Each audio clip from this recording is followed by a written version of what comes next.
संविधानाचा उद्देश काय आहे हे महाराजांनी आपल्याला अगदी थोडक्यात सांगितलं। त्याबद्दल आम्ही सर्वजण तृणी आहोत। यानंतर माननीय डॉक्टर रमेशजी पांडव संविधानाचा इतिहास आपल्याला या ठिकाणी ते विचार मांडणारे त्यांना मी आमंत्रित करतो। त्यांनी या ठिकाणी विचार मांडावेत अशी मी त्यांना या ठिकाणी विनंती करतो।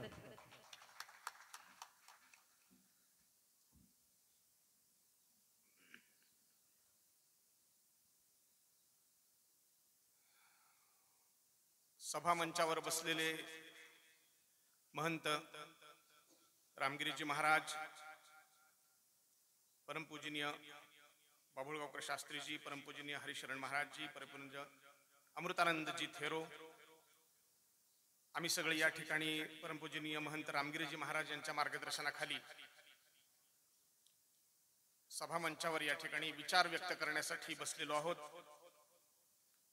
हबप विष्णुगिरी महाराज, हबप संदीप महाराज, हबप अर्जुनगिरी महाराज, सुदाम महाराज कातकडेजी,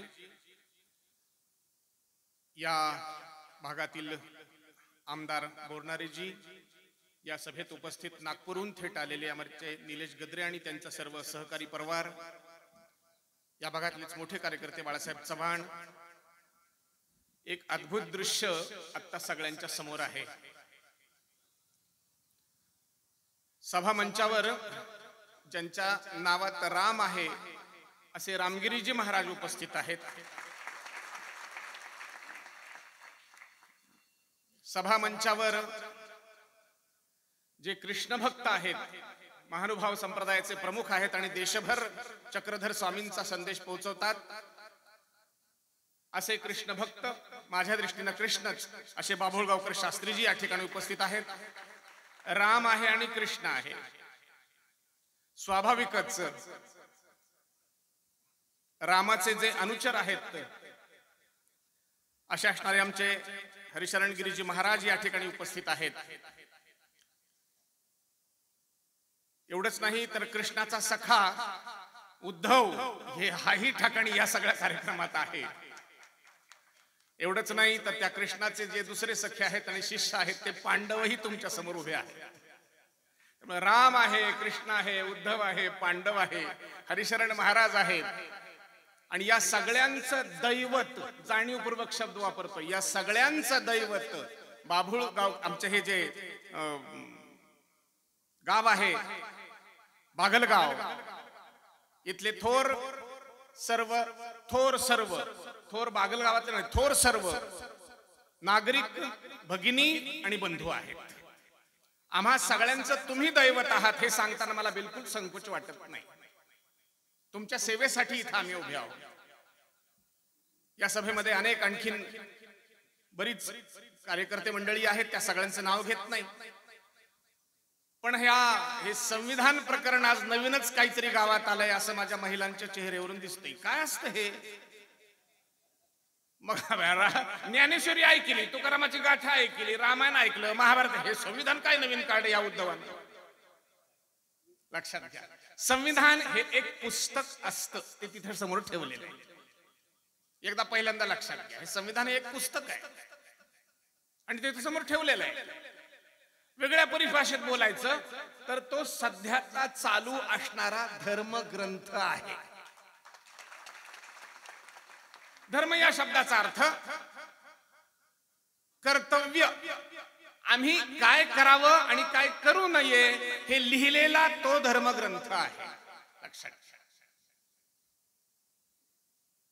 आणि त्यामुळे तशा अर्थाने त्या पुस्तकाकडे आपण पाहिलं पाहिजे। दुर्दैव असं आहे की हा धर्मग्रंथ आहे हे सांगणार कुणीतरी 75 वर्षानंतर आमच्या गावात आला। 75 वर्षापूर्वी बाबासाहेब आंबेडकरांनी लिहिलेला हा ग्रंथ, त्यावेळेला पंडित जवाहरलाल नेहरू आहेत, राजेंद्र प्रसाद आहेत, राजगोपालाचारी आहेत, असेच किती असावेत लोक, तर 385 लोक त्या सभेमध्ये आहेत। आणि ही सभा मगाशी आमच्या भंते अमृतानंद महाराजांनी सांगितलं त्याप्रमाणे 2 वर्ष 11 महिने आणि 18 दिवस 165 वेळेला बसले. आपण जशी इथं पहिल्यांदा बसत आहोत तशी ही 385 मंडळी जवळजवळ 165 वेळेला बसले. हे सगळे बसले दिल्लीमध्ये. ज्या सभेमध्ये बसले त्या सभेला नाव आहे संविधान सभा. कशासाठी बसले? तर आपला देश पारतंत्र्यात होता, इंग्रज राज्य करत होते. 1917 ते 19 या दरम्यान या इंग्रजांच्या लक्षात आलं भारतीय मंडळी आपण लादलेली गुलामगिरी सहन करत नाहीत. 1857 ला आपण यांना मैदानात हरवलं, ही गोष्ट सत्य आहे. पण यांच्या मनात एक राग आहे, तुम्ही कोण लागून गेले आमच्यावर राज्य करणारे. आणि हा राग वेळोवेळी व्यक्त झालेला आहे. पहिल्यांदा राग व्यक्त केला ते उमाजी नायकाने हातात हत्यार धरलं. त्यांचा इतिहास सांगत बसायची गरज नाही. नंतर लहुजी वस्तादाने हातात हत्यार धरलं. त्याचाही इतिहास पुन्हा केव्हा तरी जरूर येऊन सांगेल. आणि त्याच बरोबर पुढच्या काळामध्ये भगतसिंग, राजगुरू, सुखदेव यांनी हातात हत्यारे धरली. इंग्रजांना सांगितलं तुम्ही इथं राहायचं नाही. हे राहायचं नाही हे खरं आहे. इंग्रज म्हणाले आम्ही जातो, तुम्ही कसं राहाल? टिळकांनी सांगितलं कसं राहायचं ते आम्हाला कळतंय, तुम्ही आधी बाहेर व्हा. महात्मा गांधींनी सांगितलं तुम्ही आधी बाहेर व्हा. आणि ह्या सगळ्यांनी अशीच संविधानावरची छोटी छोटी पुस्तिका तयार केली. एवढंच नाही तर काँग्रेसच्या अधिवेशनामध्ये ठराव पास झाला, आम्ही आमचं संविधान लिहितो. आणि पंडित जवाहरलाल नेहरूंचे वडील मोतीलाल नेहरू 1928 यांनी पहिल्यांदा एक संविधानाची प्रत तयार केली. पण त्यावेळेला अल्पसंख्याक आणि अनुसूचित जाती जमातीचा सगळा समाज यांनी सांगितलं याच्यात आमचं काय आहे, तुम्ही व्हाल स्वतंत्र, आमचं काही नाही, आम्हाला हे संविधान मंजूर नाही. मग इंग्रज म्हणाले काय करायचं? पुन्हा काँग्रेसचं अधिवेशन 1940 ला भरलं आणि त्यांनी सांगितलं आम्ही आमचं संविधान तयार करू. पुन्हा संविधान सभेला सुरुवात झाली. क्रिप्स नावाचा एक मनुष्य चर्चिलनं तिथून पाठवला इंग्लंड मधून, कारण इंग्लंडचं आपल्यावर राज्य होतं. त्या क्रिप्सनं सांगितलं की तुम्ही तुमचं संविधान तयार करा, पण हिंदुस्थानातल्या सगळ्या माणसांचं प्रतिनिधित्व त्याच्यात पाहिजे, अल्पसंख्याकांचं पाहिजे, अनुसूचित जाती जमातींचं पाहिजे, सवर्णांचं पाहिजे. एवढंच नाही, छोटे छोटे छोटे जवळजवळ जे 60-65 राज्य आहेत त्यांचंही प्रतिनिधित्व त्याच्यात पाहिजे. या सगळ्यांनी मिळून राज्य करायचं असेल तर तसं पुस्तक लिहावं लागेल. ठरलं 10 लाखाच्या मागे एक असा मनुष्य निवडायचा. 1945-46 ला स्वातंत्र्यापूर्वी निवडणुका झाल्या आणि आपली सभा त्यावेळेला सुरू झाली. पुन्हा तरी ते क्रिप्स महोदय आले आणि ते म्हणाले अजून याच्यात प्रतिनिधित्व नाही, 10 लाखामागे एक घ्या. पण ठराव असा पास झाला पुन्हा एकदा अशा निवडणुका घेणं शक्य नाही, आपण यातलीच काही माणसं निवडू. 11 प्रांत त्यावेळेला आपल्या देशात होते, आता त्याचे 35 झालेले आहेत. त्यावेळेला 11 प्रांत होते, त्यातल्या 8 प्रांतामध्ये काँग्रेसचं मंत्रिमंडळ आलं. आणि असं ठरलं ह्या सगळ्यांच्या मधून 10 लाखामागे एक प्रतिनिधी निवडायचा. आणि 385 माणसं निवडली गेली, त्याच्यापैकी 292 मंडळी ही निवडून गेलेली आणि उरलेली जी 96 मंडळी होती ही सगळीच्या सगळी मंडळी ही संस्थानिक म्हणजे राज्य जिथे जिथे होती तिथून आली. या 385 मंडळी एकत्रित बसली. पहिल्यांदा बसली ते ठिकाण दिल्ली, 9 डिसेंबर 1946 त्या दिवशी पहिल्यांदा बसली. आणि मग सच्चिदानंद सिन्हा नावाचे गृहस्थ तात्पुरते अध्यक्ष म्हणून निवडले गेले. पण त्याच्याच दुसऱ्या दिवशी 10 तारखेला पुन्हा दुसऱ्यांदा बसले आणि ठरलं नियम कसे असावेत, अध्यक्ष कोणी व्हायचं वगैरे वगैरे. आणि 13 डिसेंबरला राजेंद्र प्रसाद जे आपले पहिले राष्ट्रपती त्यांना अध्यक्ष म्हणून निवडण्यात आलं. मग 4-5 समित्या नेमण्यात आल्या, जवळजवळ 7 समित्यांनी कामाला सुरुवात केली. डॉक्टर बाबासाहेब आंबेडकर महाराष्ट्रातून निवडून जाऊ शकले नाहीत, ते गेले बंगालमधून आणि तेही या एका संघ संविधान समिती या समितीचे सदस्य म्हणून निवडले आले. स्वातंत्र्यापूर्वीची ही गोष्ट आहे. आणि त्याच्यानंतर मग पुन्हा 17 डिसेंबरला एक घटना घडली. 16 डिसेंबरला जयकार नावाचे एक ग्रस्त होते, त्यांचं भाषण झालं जयकर. पण त्यानं काही सभेचं समाधान झालं नाही. अगदी ऐन वेळेला संविधान समितीतले एक सदस्य डॉक्टर बाबासाहेब आंबेडकर यांना राजेंद्र प्रसादांनी बोलावलं, तुम्ही भाषण करा. हे सगळे लोक नाराज झाले ना. आपण ते सगळी मुळातून माहिती वाचा. माझ्या हातात एक पुस्तक आहे, मी त्याचा पत्ता तुम्हाला फक्त सांगणार आहे. दीक्षाभूमी संदेश नागपूर, डॉक्टर बाबासाहेब आंबेडकर उड्डाणपूल लष्करी बाग नागपूर, त्यांनी प्रकाशित केलेलं हे पुस्तक आहे. संपादक आहेत प्रदीप गायकवाड. मी एकही शब्द माझ्या मनचा सांगणार नाही, सगळं या पुस्तकात छापलेलं सांगणार. डॉक्टर बाबासाहेब आंबेडकरांनी जे भाषण केलं 17 डिसेंबरला, त्यातला एक परिच्छेद मुळातून वाचून दाखवणार आहे. काय संकल्पना आहे आमची, कशासाठी आपण एकत्र आलेलो आहोत. आणि त्यांनी दुःख व्यक्त केलंय की 33 पैकी 30 अनुसूचित जाती जमातीची मंडळी त्या ठिकाणी उपस्थित आहेत. बाकीचे सगळे तथाकथित सवर्ण हिंदू समाजाचा प्रतिनिधित्व त्या ठिकाणी मोठ्या प्रमाणात आहे. पण जवळजवळ 80-90 मंडळी मुसलमानांची अपेक्षित होती, फक्त 4 जण आले. आणि मग त्या पार्श्वभूमीवर हे जयकर जे बोलले त्यानं सगळ्यांचं समाधान झालं नाही. बाबासाहेब आंबेडकर जे बोलले त्यानं सगळ्यांचं समाधान झालं. काय म्हणाले बाबासाहेब, त्यातला एक परिच्छेद मुळातून वाचून दाखवतो म्हणजे आपल्या लक्षात येईल, शब्दाचा हेरफेर होणार नाही. वार्ताहर मंडळी कोणी आले असतील तर त्यांनी लक्ष ठेवावं. मी जाणतो की आज म्हणजे स्वातंत्र्यापूर्वीचा काळ आहे. मी आज आपण राजकीय, आर्थिक आणि सामाजिक दृष्ट्या विभाजित आहोत. आपण युद्धस्थ प्रतिस्पर्धी गटात विभाजित आहोत.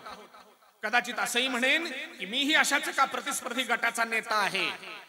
परंतु महोदय, सर्व असूनही जर समय आणि परिस्थिती अनुकूल झाली तर या जगातील कोणतीही शक्ती देशाला एकात्म होण्यापासून प्रतिबंधित करू शकणार नाही, अशी माझी पक्की धारणा आहे.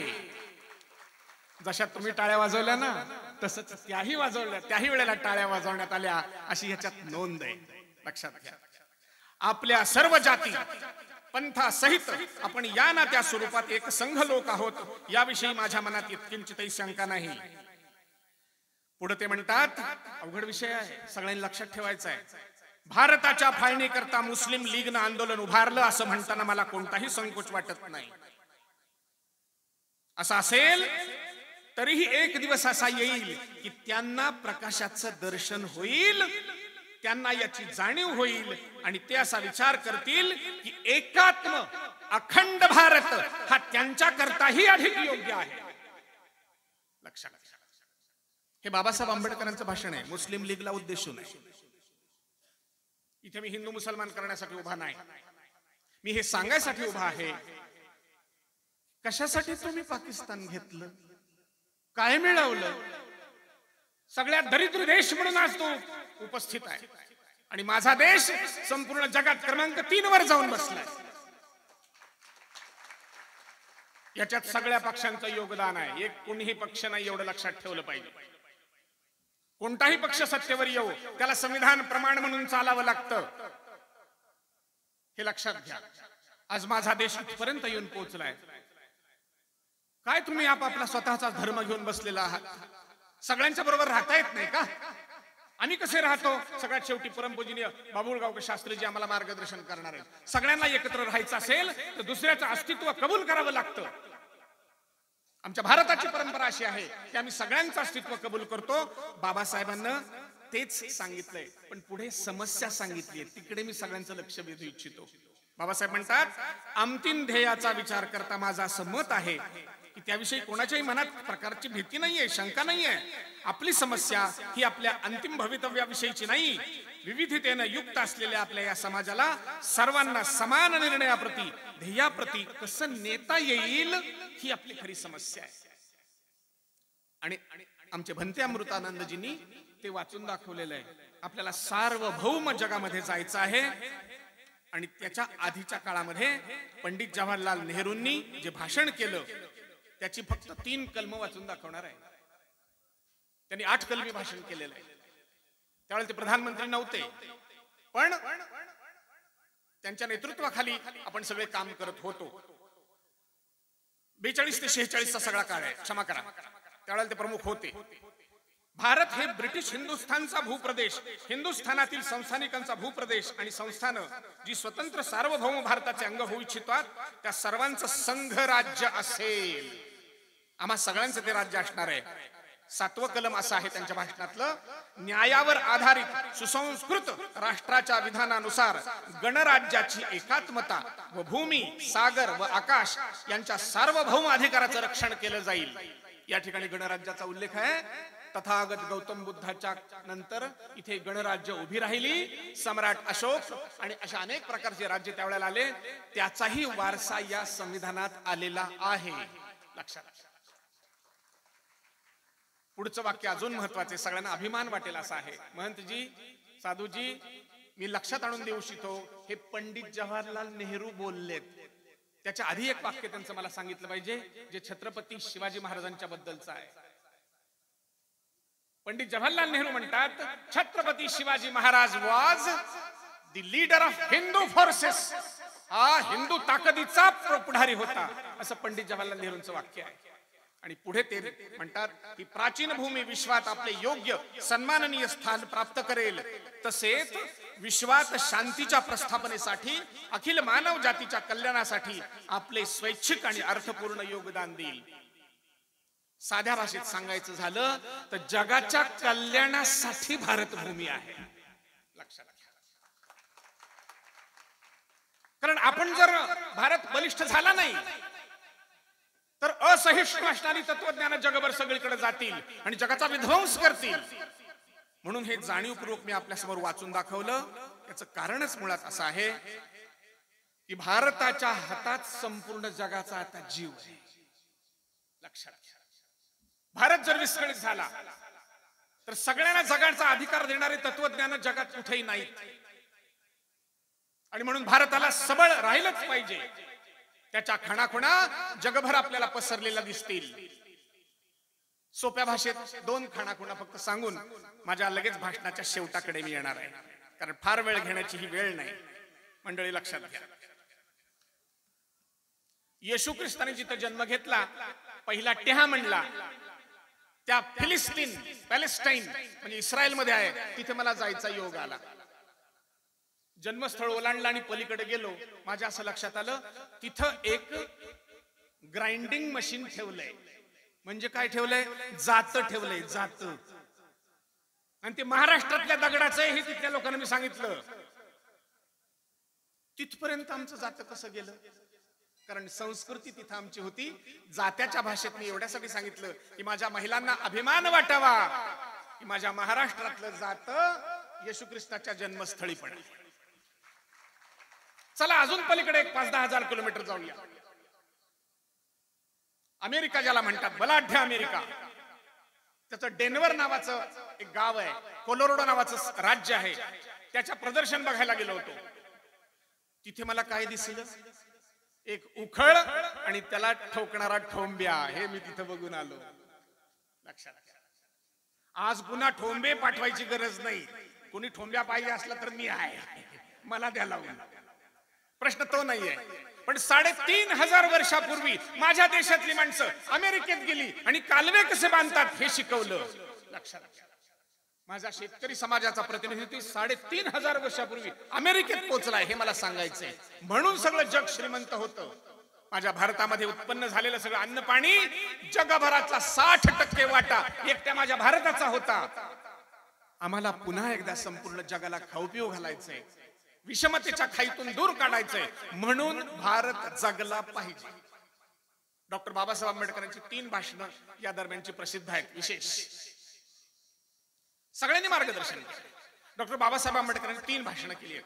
त्यातलं शेवटचं भाषण आहे ते जसं सुरुवातीला त्या छोट्या मुलीनं कौतुक करावं तेवढं थोडं आहे. आमच्या संविधानाची उद्देशिका तिनं तोंडपाठ केली आहे. सगळ्या मोठ्या मंडळींना नमस्कार करून विनंतीपूर्वक सांगेन, आपणही तशीच अंतःकरणात बाळगा आणि पाठ करून टाका. त्याच्याशिवाय दुसरा उपाय नाही. लक्षात घ्या, अतिशय आनंदाची गोष्ट आहे. हा ऐतिहासिक क्षण आहे. ग्रामीण भागामध्ये अशा प्रकारचा संविधानाचा प्रचार करणार, संविधान समजून सांगणार ही सभा साधू संतांच्या मार्गदर्शनाखाली होती आहे. हे ऐतिहासिक क्षण आहे. जगात याची नोंद होईल, भारतात याची नोंद होईल.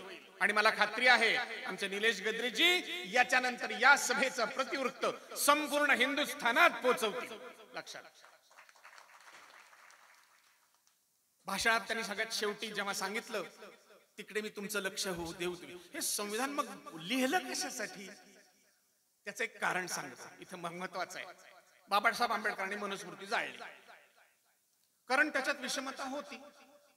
मनु हा राजा होता आणि त्यानं ते सगळं लिहिलं, हे सत्य आहे. पण त्याच्यात बदल होत होत होत होत होत पुढे इतकी भ्रष्टता येत गेली की विषमतेचा शिखर गाठलं गेलं आणि ते सुद्धा आपल्या भारतीय समाजानं पुढच्या काळात नाकारलं. मी पुण्यात होतो, पुण्याच्या शनिवार वाड्यावर माझं भाषण होतं. पाठीमागे शनिवार वाडा आणि पुढच्या बाजूला बाजीरावाच्या हातात तलवार होती. तिथे मी बाबासाहेब आंबेडकर मांडत होतो. माझं भाषण संपलं आणि स्टेजवर एक धावत मंडळी आली. मी त्यांना भाषणात इतकंच सांगितलं की अरे मनू नंतर 16 स्मृती झाल्या. त्या मुलाचं म्हणणं असं होतं की सर तुम्ही खोटं बोललात. म्हणलं मी कुठं काय बोललो, यादी माझ्याकडे स्मृतींची. अगदी अलीकडच्या काळात जी महाराष्ट्रात जी चालू आहे त्याला देवल स्मृती असं म्हणतात. त्याच्यातलं जे वेगळी आणखीन एडिशन आहे ती आता महाराष्ट्रात चालू आहे. तो म्हणला नाही सर 133 स्मृती झाल्या. मग मी पुन्हा पुस्तक उघडून बघितलं आणि माझ्या लक्षात आलं 133 स्मृती संपूर्ण देशभर चालू. मनुस्मृतीहून प्राचीन काळ, खूप जुना काळ झाला. पण या सगळ्या स्मृतीमध्ये एक गोष्ट मात्र साधारण राहिली, ती म्हणजे आमच्याकडच्या समाज व्यवस्थेचे हे 5 घटक होते. ते समजावून घेऊ, तपशील सांगणार नाही. वर्ण व्यवस्था, जाती व्यवस्था, विषमता, अस्पृश्यता आणि उच्च नीचता हे यांचं कॉमन भाग राहिला, साधारण भाग राहिला.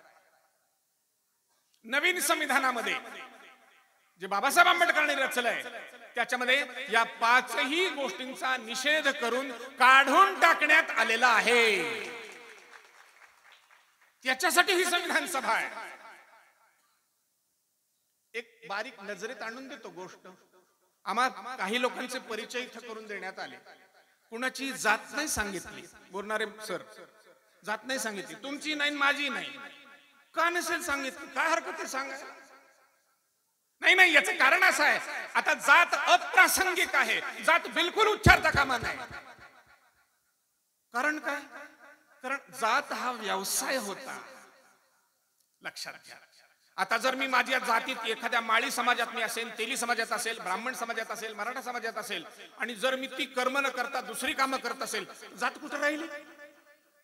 तरी देखील तुमच्या माझ्या मनात काही अंशी का होईना जातीचं अजून एक किल्लू शिल्लक आहे. ते मधून मधून वळवळ करीत असत आणि ते ज्या भाषेत व्यक्त होतं ती भाषा अशीच आहे. ओळखीला नाही का मी कोण आहे?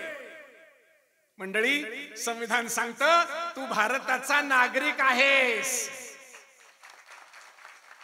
लक्षात घ्या. आणि या जाती विसरण्यासाठीच हा उद्योग आहे. अनेक ठिकाणी सभा झाल्यानंतर मला लोक येऊन भेटतात, मी अमुक एक समाजाचा अध्यक्ष आहे. पूर्वी ते जात आता म्हणलेला राग येतो ना, वाईट वाटतं ना, गुन्हेगारासारखं वाटतं ना, म्हणून आता समाजाचा अध्यक्ष असा सुरू झालाय विषय. म्हणलं त्याला म्हणलं तू काय करतो? म्हणला मी डॉक्टर आहे. म्हणलं तू त्या समाजाचा काय संबंध? आता तू तर डॉक्टर राहिला, तू इंजिनियर झाला, तू वकील झाला. मंडळी, संविधानानं या सगळ्या व्यवस्था मोडीत काढलेल्या आहेत आणि म्हणून धाडसानं विधान करतो, राग मानू नका, चिंतन करा, विनंती हात जोडून चिंतन करा. आम्ही आमच्या वतीनं डॉक्टर बाबासाहेब आंबेडकरांनी मनुस्मृती जाळली, ती आम्हा सगळ्यांच्या वतीनं जाळली, हे लक्षात घ्या. पण याचा अर्थ त्यातला चांगला भाग काहीच नसतो का? असतो. तो घेतला. महिलांच्याकडे, महिला मातृशक्ती लक्ष द्या, मातांना लक्ष द्या. संविधान आणि त्याच्यानंतर हिंदू कोड बिलाचं लिखाण सुरू झालं. त्यावेळेला महिलांना आपल्या जायदादीमध्ये किती हक्क द्यायचा असा प्रश्न उत्पन्न झाला आणि त्या चर्चेच्या वेळेला बाबासाहेबांनी पुन्हा एकदा सांगितलं, अरे मनुस्मृतीने सुद्धा अधिकार दिला होता, आता आपण अधिकार दिला पाहिजे. याचा अर्थ असा की त्यातला वाईट भाग आम्ही जाळून टाकला, जो चांगला भाग आहे तो त्याच्यात घेतलेला आहे. वारंवार बाबासाहेबांनी त्याचं उदाहरण दिलेलं आहे. या ठिकाणी अभ्यासक मंडळी असतील त्यांनी पुन्हा पुन्हा या गोष्टीचा अभ्यास करावा. एवढंच नाही, बाबासाहेबांचं भाषण जेव्हा 25 नोव्हेंबर 1949 संपलं, कारण तोपर्यंत सगळं लिहून पूर्ण झालं होतं, त्यावेळेला दीक्षाभूमी संदेशनं छापलेली ओळ वाचतोय, माझ्या मनाची नाही. भाषणाच्या शेवटी तर ज्यांनी त्यांनी डॉक्टर साहेबांशी हस्तांदोलन करून आधुनिक भारताच्या मनूस धन्यवाद दिले. लक्षात येतंय? राजाचं काम असतं कायदा लिहिणं, आणि त्यामुळे संविधान म्हणजे सर्वोच्च कायदा आहे हे लक्षात घ्या.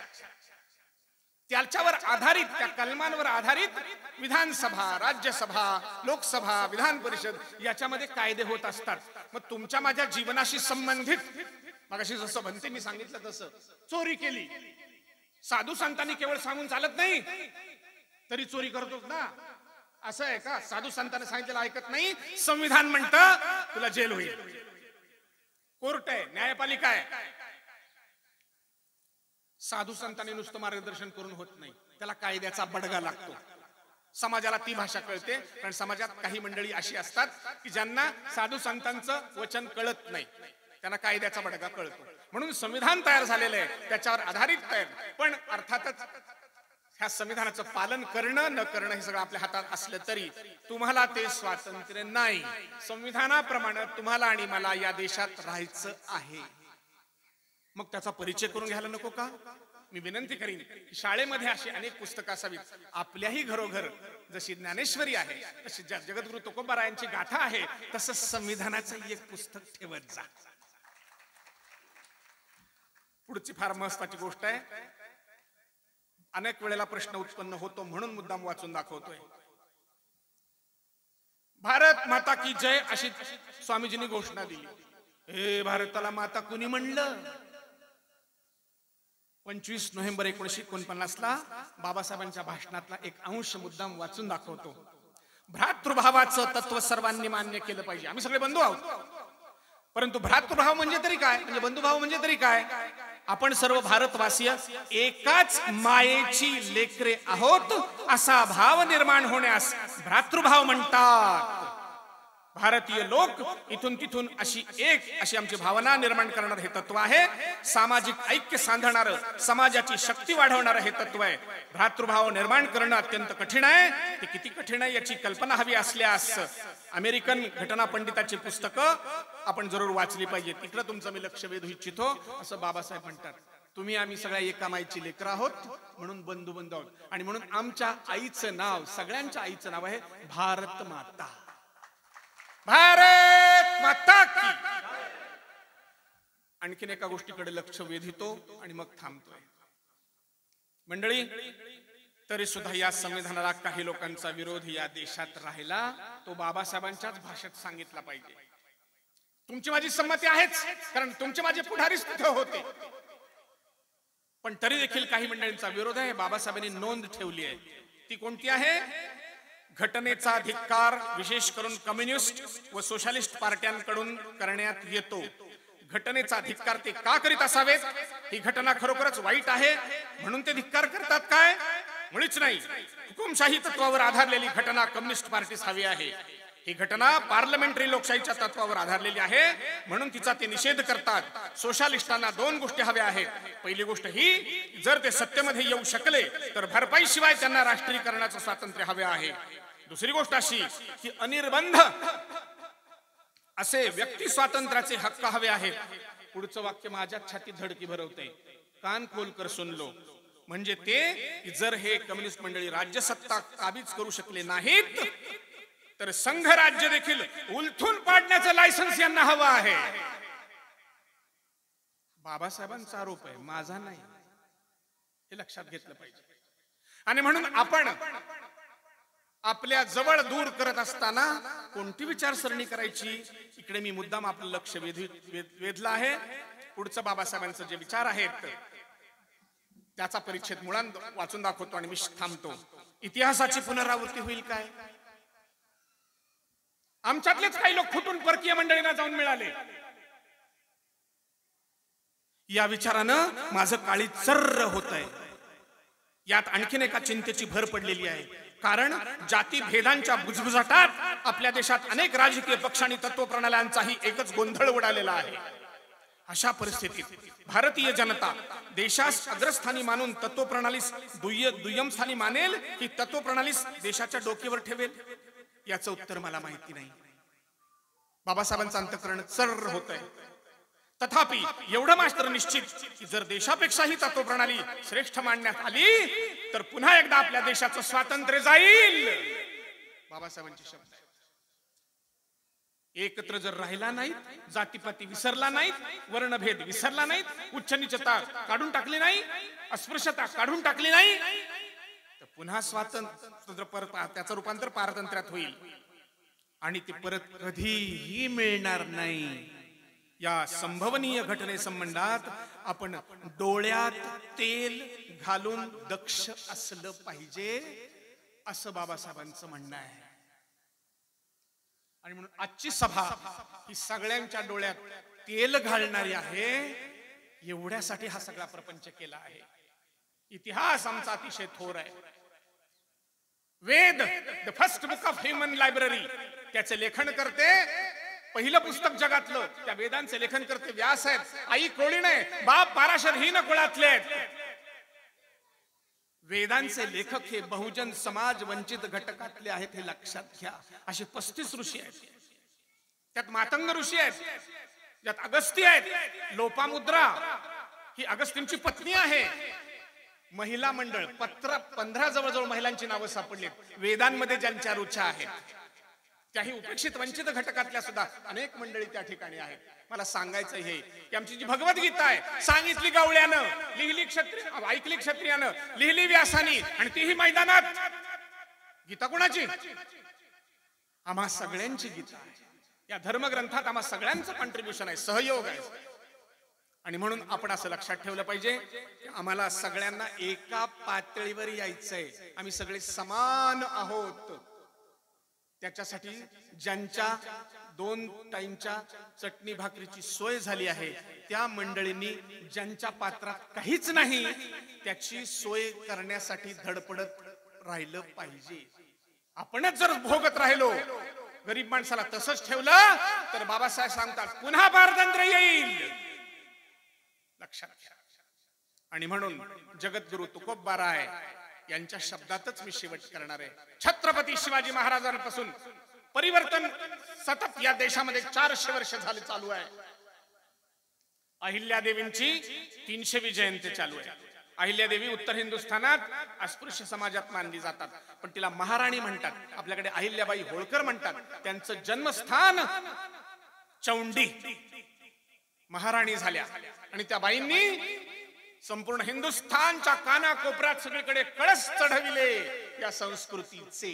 लक्षात घ्या. म्हणून महिला आणि पुरुष या सगळ्यांनी मिळून हा संदेश लक्षात ठेवला पाहिजे. साधू संत जे सांगतात त्याच संग्रहितीकरण, एकत्रीकरण त्या संविधानात आहे. आणि तो संदेश त्यांच्या शब्दात सांगून थांबतो.